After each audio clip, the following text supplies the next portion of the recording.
Hey, what's up, everybody? Pat here, grateful recovering alcoholic and addict, just like every day, folks. Guys, what another amazing, beautiful day today, guys. Guys, please subscribe, hit the like button, leave a comment, and share the video if anybody might get something out of it. Boy, look how dirty my face is. Sorry, guys, I worked really hard today. It was a dirty day. It happens sometimes, right? And I'm not here to, I'm not here to win any modeling agency, right? So, anyway, guys, we're going to talk about just playing life all in, right? Now, again, I'm a recovering addict, alcoholic, former alcoholic. I haven't had a drink in 24 years, but I still identify as such because alcohol started this, a lot of my problems, right? Well, again, my problems, I started all my problems. They were magnified when I started using alcohol, and then I was a blackout drinker, and I knew this. And as a matter of fact, until I figured this out, I thought nobody remembered. 2 hours after you start drinking, you forget everything. I thought that was a normal thing. Back in the day, I didn't understand until it got to be so obvious that everybody caught on, and I realized that was an issue I had. Yet I continued to choose to continue doing it, knowing full well that I would not remember the end of any night, and I had no control over what I did. And then you wonder why I have the legal record that I do, and then it's followed me for so long. And that's, guys, and I don't know why. Well, I do know why. It's because I'm being introspective. I'm doing the work, and I don't know how these things eluded me for as long as they did.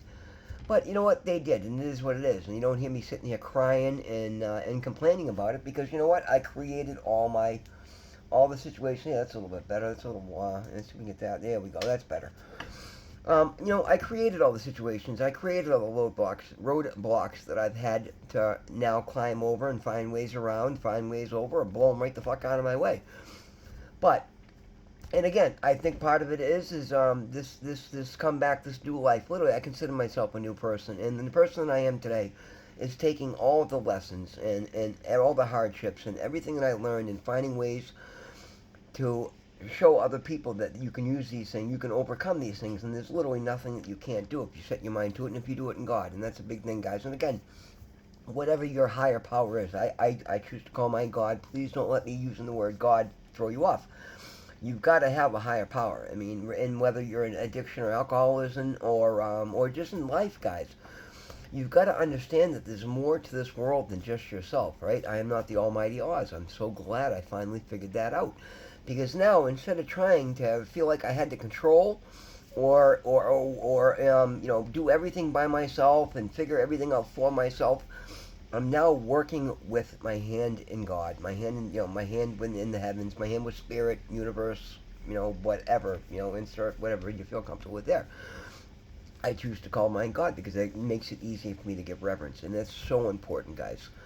I was never grateful, even when things were good. Like I thought, the thing is, guys, I always had nothing ever lasted in my life because even when I would blaze my way through something, I was always doing things 7 ways sideways. So there was always I was always waiting for the other shoe to drop, and it always did eventually because that's what I was looking for.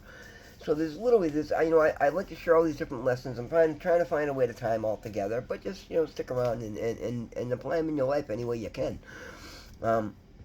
It's the culmination of everything. You take a little bit of everything, and again, I'm pouring a lot of everything into everything, and that's why I'm getting the results that I am. And look, there is not a person in this world that can come walk in my shoes and say that it's not working. Like literally, a newest acquisition, guys. We're gonna I'll use it as a segue.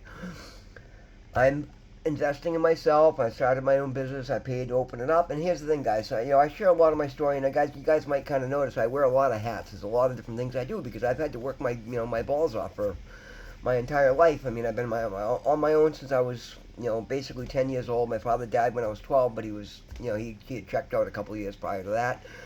My mother, unfortunately, was a gambling addict, and my father left a lot of life insurance, and we should have been set for life. We owned a 7-bedroom house in Medway. We had like $8,000 left on the mortgage, and he left like $750,000 in life insurance. And then this is back in the 80s, guys. I mean, this is it was a lot of money back then. And then he had severance pay and Social Security and blah blah blah, blah all that, right? Well, my mother literally saw all that money, and she just was afraid everybody was going to come and take her money, so she just took it and split. And she took my younger sister with her, and she moved out and left my three brothers and myself on our own. And me being the second oldest, and my older brother and I, we tried to raise the younger ones as best we could, and we did really well with them. They're both doing really well today. But we all have issues, guys. I mean, you can't, I was a maniac at that point because I had all this. I didn't know. There was so much that I didn't know. I didn't know how to be an adult. I didn't know what was expected of me. And here, so what would happen is I would act out and I would just, be crazy. And part of it was wanting people to think that I was okay so they wouldn't come in and ask. And so if I was just so over the top crazy that people just were terrified of me or in awe of me or just, whatever. I had this larger than life reputation because I was the only kid in high school that was, racing dirt bikes, racing cars, getting arrested every weekend, throwing parties at the house, selling marijuana, selling mushrooms, selling acid, and a lot of those things I was doing because we were trying to feed, we were trying to survive, but at the same time, I created this larger than life persona because it kept anybody from looking at me. At the time I thought people would look at me and think I had it all together, and instead people were just like, wow, this kid's out of his fucking mind. We need to stay away from these dangerous. And as you guys have known me, if you've watched my videos, I'm anything but dangerous. Other than when I'm, like anybody on drugs or alcohol, we're all dangerous. Any of us can be dangerous. But I was never a outwardly violent person. You never had to worry about me attacking you. You may not want to get in the car with me and during those times. I could be dangerous in those respects. And I was dangerous to myself. I was always hurting myself. And it made me a tough kid. Whatever. Anyway, not even sure how we got down that rabbit hole. Anyway, so I set all these roadblocks in place. And I got such a hard head that I would literally, just for 40 years, I just kept smashing my head through doorways thinking that was the right way to go, thinking that was the only way to go. That was because that was all I knew, right? I mean, I'm willing to work hard. I'm very talented, and I never got anywhere, right? And this time around, guys, the difference is literally, guys. I've done this recovery thing in the past. It's never been like this. It's never been even close to like. The reason I say these things, guys, is because I'm doing it in faith this time. I've said it 100 times. This whole thing started with me saying a prayer one night. And it just felt good. It didn't make any earth-shattering revelations, but it felt right. So the next night I did it again, and then the next night I did it again, and so on and so forth. And I started reading a little bit about spirituality, knowing full well that I was miserable. And guys, I've talked about it before, and I'll gladly talk about it again. It got to the point where I was, just working like insane, right? At that point, the company I was working for, all the guys were down in Nantucket doing the house that they're down there finishing now, and I was the only one up here. It was heating season. It was, October, November last year for a plumbing and heating company. That's our busy, busy time of year.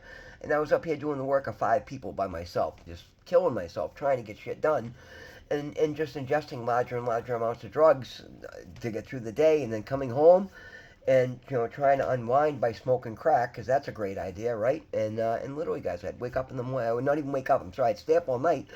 I'd look at the clock and realize it was 5 a.m. and I had to get up and go to work, so I'd do some more heroin to run up the door. And how I survived that, how I didn't die, again, is supernatural. It's God. God, once I started praying to him, said, okay, he kept just that little dull voice, said, you got to put the drugs down. You got to do it. You got to do it. You got to do it. You got to do it. And it got to the point where I'd come home at night, and I'd have a pile of drugs sitting in front of me, and I'd just start crying. And I'm like, I can't do this. I know I need help, and I'm asking God for help, and He's telling me rehab, and I couldn't process the thought. I kept thinking I had to stay, because I thought I had to stay and do this job so much that keep somebody else's company going for him. And finally, God, when I wouldn't do it for myself, God put my landlord, my best friend Doug. He had him intervene. My truck hadn't moved in 3 days. He called the house, and then literally I had this film and. Oh, it was disgusting. I couldn't even talk, and Doug knew I was in such a bad place that he called the fire department. He called the police to come and save me, and they did. And I've told you the story. I did, go meet the dope guy, and I did, walk out of the hospital. But I did come home and say, okay, that's my lifeline. I'm taking it. And I called the rehab, and I got a bed the next day, and this has been, wow, that is literally the single most important decision I've ever made. And I've been making a lot of really good decisions since, guys, and that's what you got to do. You got to start with the big ones, where where it's something that is when you're giving all your power, when you're giving the control of your life away, make that big decision to do whatever you got to do to arrest it. If it's my situation, go to rehab, whatever your situation may be. You got to take that leap of faith, right? You got to just throw the towel in. Surrendering is not giving up. It's starting over. It's saying, I deserve more. I want more. I'm willing to fight for more. And because I did it in prayer, as soon as I got to rehab and my head started to get clear, I started to realize that prayer had done it for me this time, and it was making me feel differently, guys. It was totally different this time around. I was literally, usually I'm in a rehab. Anytime I'd gone to rehab, it was through prison or whatever. And this time I'm in there, like I'm trying to learn, I'm trying to listen. And it was literally, all of a sudden I'm feeling emotions because I'm praying so much. The guys, like I know guys would call me the crier because I wouldn't breaking down crying, but literally my voice was cracking every time I tried to talk to anybody. I'd start to get teared up. I was feeling all these emotions, and I'm like, you know what? I don't know anybody here. I don't care. I didn't let that bother me. I'm like, I'm going to get everything I can out of this day. And I stayed there for a little over 3.5 weeks, and literally, the day that I left, every single staff member that was working lined up to give me a hug on the way out, and literally told me that I was the reason that they do their job when people like I come through and they could see the change in a person like they did with me. And that was amazing to me, right? That felt great. And I decided I'm going to keep that momentum. And guys, I've told you before, I came home that night and I was cleaning my house and I found a rock in a pipe and I fucking smoked it. And it broke my heart. But it also saved my life because literally God came through to me in that moment and said, get out of that house. You need to go out of the house. And he had a reason for it. There was a girl broken down across the street. She'd locked her keys in the car. Or she was across the street. She'd I've told you the story. And I ended up helping her out and ended up breaking her, unlocking her car for her and getting her set up. And in that moment, all that shame and all that guilt went away, and it hit me like a ton of bricks. That is what lights me up. That is my soul's true purpose, to use my experience and strength and hope, and to share it, and to give other people encouragement, because not many people go through as much and survive as much as I have. And if you guys go back and listen to my testimony, even that's only a fraction. I'm gonna figure out another way to share it. Maybe I'll do a live or something. But anyway, yeah, it made me understand that this was all literally, this is all, I believe, predestined. This was all written in the stars. I was going to go out and suffer every trauma, tragedy, and misdeed humanly possible, and then I'm going to overcome it, and then I'm going to walk away from it and have no animosity and nothing but pure love in my heart for humanity, for myself, for everybody out there, and literally just this desire to make a difference in this world by helping as many people as I possibly can. And that has just grown, and grown. And as I'm doing that, I'm understanding that I have to invest in myself. If I'm going to help other people, I've got to be on top of my game. I got to make myself the most healed, best, caring, compassionate, hardworking, successful. That's a big thing, guys. I never saw myself as being successful, and this time around I understood I can't help anybody if I'm not successful. If I'm not successful, how am I going to maintain anything? How am I going to help anybody else? So I said, okay, how can I be successful? Well, I can't do it working for somebody using drugs and whose business is sinking, and I'm not going to go down with anybody's sinking ship. I've got to have my boundaries. That's why I tell you guys this. You got to have your boundaries, right? You got to cut out everything negative, and you got to fill your life with positivity. You got to find ways to be of service. And I challenge myself, and I do these things on a daily basis, guys. And you guys have been seeing the blessings coming in hard and fast. Well, oh my God, this is 15 minutes later. The whole point of this was part of one of the hats that I wear, guys, is I'm a mechanic. I own my own auto repair business. Been to the best school in the country for auto and diesel mechanics way back in the late 80s, early 90s. And again, I talked about that. I lost $700,000 in tools and equipment when somebody kicked in the door of my shop because I had a bunch of fucking idiots hanging around there because I was, I think those were the there was the OxyContin days. I was doing OC80s and Opanas like they were aspirin. And I just had all these scumbags coming up trying to sell me shit and sell me drugs. And as soon as I got locked up for driving without a license, they kicked in the door of my shop and stole my entire life savings, which is, close to $750,000 in tools and equipment, and fucking wiped me out as a mechanic. But I still do a lot of that on the side. Well, the reason I'm saying this, guys, the latest blessing.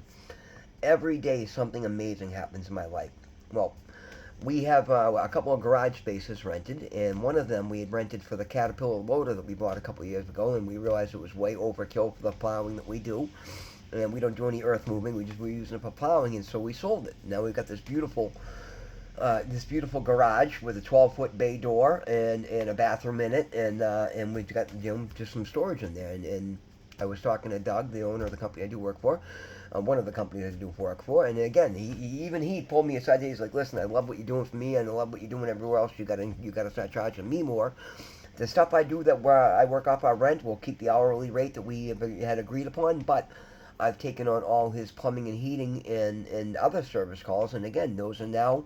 And I'm gonna give him a little break over other people, but I'm charging even him, like with everything he's doing for me. He wants to see me succeed, and he let me know, write up invoices and collect checks on that on the business account. And it's like amazing. My life is flourishing. Well, anyway, when we were talking about that garage, he said, "Listen, are you gonna, I'll keep the garage if you're gonna use it." And I had to be honest with him, like, Doug, I can't take over that garage with you having people in there with other people you do, because if I'm gonna use it for a repair facility, I need to set up toolboxes and air compressors, and I got to get a portable lift, and I'd love to do it. I'd love to have, because I can make a ton of money, and I get a shitload of work that way, and half of it I don't do right now because I don't have a facility to do it under, but I can't do that and share that and have other people in and out of that garage. And he said, "Well, fantastic. That's what I was going to ask you. Would you be interested in renting it?" I said, "Yeah, I'd love to. It's only $500 a month. The place is beautiful." So today I rented my garage, and that's the difference, guys. In the past, all these things would terrify me. Today they don't. I'm understanding these are opportunities, and you cannot be afraid to take the opportunities as they come to you. Invest in yourself and be willing to say, okay, so it's a $500 monthly payment I have to take on. If I'm looking at what's going on in my life today, I'm typically making $500 before 10 o'clock in the morning, like every day, like at least 5 days a week. It's beautiful, and I'm just coming out of hermit mode, just getting started. And that's the thing, guys. I got 2 more phone calls today from people that I had reached out to recently and just let them know, hey, I'm in business now. If there's anything I can do for you, without taking work away from somebody else, but if because I know you like me and you call me direct, and I just let these people know that I'm on my own now. And sure enough, here it is. And it's funny. There were 2 people that I know. There's a lot of work that they own a lot of property. And when I didn't hear something that, overwhelming, I'm like, boy, did I am I stepping on somebody's toes? Did I say something wrong? Well, sure enough, halfway through today, both of them reached out and said, "Hey, I got jobs for you. Can I get in your schedule in the next couple of days?" Guys, it's just piling up. It's coming in hard and fast. This is going to be the most amazing year of my life because I'm not letting it overwhelm me. I'm not being afraid to take the opportunities that are coming for me. I'm not going out and trying to cut anybody's throat, but I'm also investing in myself and understanding this is why I have to charge commercial rates, because I got to make money like anybody else. If I run around and try and do work for $40 an hour, that's not paying for my gas anymore. You know what I mean? I've got to, and I'm not, shoving up anybody's ass. I still end up on the low side of stuff, but you've got to be able to, there's a reason things cost what they do, and you can't come in and do these things and own a company and have insurance and have licenses and have vehicles and, you know what I mean, and have tools and have equipment, and you can't do these things for free, and neither can I. And I'm just getting started. There's still a lot I got to do. I have a lot of stuff. I got to go out and buy another toolbox for the other garage now, because I got shit that's scattered in buckets, and it takes me an hour to find anything. Where as soon as I get another toolbox and get it organized, and I've been holding up because I was in that animosity from the $20,000 toolbox that I had being stolen. Guys, that was 20 years ago. Like, okay, get over it. If you're gonna let it ruin your life, or you're gonna try and do something. So and I talk about it all the time. You gotta let go of shit from yesterday, and I have. I fully let go of the stuff, and I'm willing to reinvest. Now I'm not gonna go out and buy $500,000 worth of Snap-on tools, and I have most of the hand tools that I need. There's still some stuff that I'll need, and I'll get it as I need it. But no longer will I use what happened yesterday as an excuse why I'm not doing what I need to be doing today or tomorrow. And that's the key to this, guys. You gotta invest in yourself. You gotta play all in. You gotta play it smart. You gotta follow the clues, the signs and synchronicities that the universe gives you, particularly when you're walking in faith as I am. And I encourage you to do so, guys. There's ways around anything properly without stepping on toes or breaking laws. If you're willing to do the legwork, there's literally nothing that can stop you from getting what you want, providing you do it properly. I'm doing it by being compassionate, being considerate, being kind, being hardworking, being honest, and doing what I say and saying what I do. And guys, nobody's gonna deny the blessings that are coming hard and fast. So now today I've got another property. I got the garage that I'm now renting, and it's funny. We even have a sign out there, Elmer Fudd's Auto Repairs. The name of my former company was Elmer Fudd's Handyman Service, and I still have the repair sign hanging above the door. So now I just gotta put Kelly Services over the Elmer Fudd. But I guess I got my repair sign outside of my repair shop, and I'm overwhelmed with joy, guys. And again, you can think I do plumbing and heating. I do appliance repair. I do window siding, roofing. I do, water damage repair. Like, don't lock yourself into any one thing. And that's what everybody wants to do. It's like, oh, literally, I'm a double certified auto diesel master mechanic. Guys, I work on heavy equipment. Like, don't be afraid to branch out. When you want to start an empire and you want to start something, you can't. I mean, you might be okay with just a niche if you're busy enough in that niche, and I probably could be. But I don't want to limit myself into anything. I want to, have. And again, if all these things take off, I'll find somebody that's a decent mechanic. I'll have him at the shop all day doing work while I'm out doing other things. And if it gets to that point, I'll have a plumber on. You know what I mean? I'm willing to grow and expand at this point, and understand that that's what's meant to happen, and that's the way I was supposed to do years ago, and I let life sidetrack me. Today I'm not letting that happen. All right, guys, we just hit 20 minutes. I apologize, it's getting a little long, but again, there's so many lessons in this, guys, and it all comes down to you at the end of the day. You've got to do the work. You've got to play it smart. You've got to show up the best healed version of yourself. You've got to be the best person you can. You've got to help as many people around you, and then you've got to believe in yourself, invest in yourself, and be willing to take leaps of faith, and take chances in life. Otherwise, you're not going to get anywhere and not going to get anything. Guys, I love you so much. God loves you so much. I love you so much. Thank you so much for being here. Be blessed. Be safe. We will see you in the next one.